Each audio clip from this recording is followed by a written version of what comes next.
I think that one of the biggest determinants of success at my firm is ambition. So if you go and ask for work, typically you get it. If you ask for responsibility, you get it. And the only way to get that responsibility is to ask for it.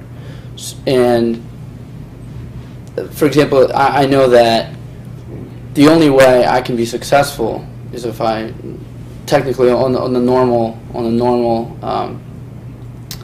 evaluation scale at my firm is billable hour, but the only way you get those billable hours is if people want to give you work. They want to work with you, and the only way people want to work with you is if you know what you're doing, if you can get stuff done, and if you know how to get those things done.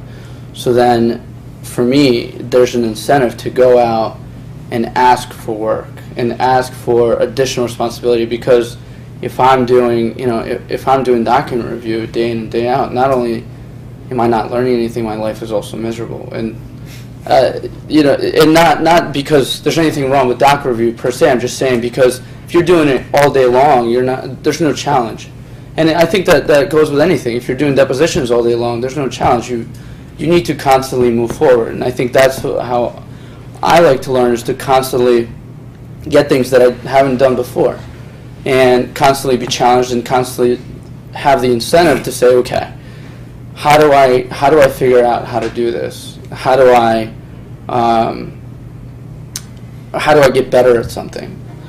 And I think that goes hand in hand with lockstep, because in a way, for someone like me, I don't care whether I'm going to be paid lockstep or not, because I know that I'm constantly going to be going out and getting more work, and I'm constantly going to be evolving. Now, for someone, I know some of my friends who are not friends from law school, who are similar positions, who they really like the copacetic environment they're in. They get a project and they do it very well, but they don't go out and ask for more work.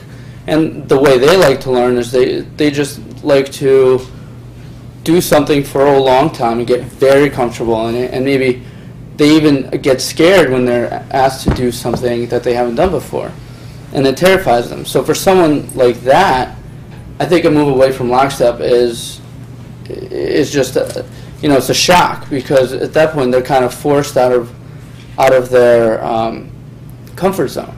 So I think this has been a theme throughout, is every firm is going to be different. So at some firms that move away from lockstep and that reward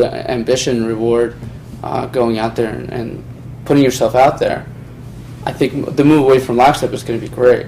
It's going to work. But for other firms, it may be terrible, because they're going to lose people who are there already, who are really good. They're going to be really great lawyers, but who do not like that element of uncertainty, that element of having to risk your current situation.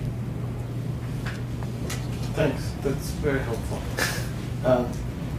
I wanted to go back to something we talked about in the first half of our conversation, and that is the situation that we have because of the economy, with so many young associates who are have never yet been associates, being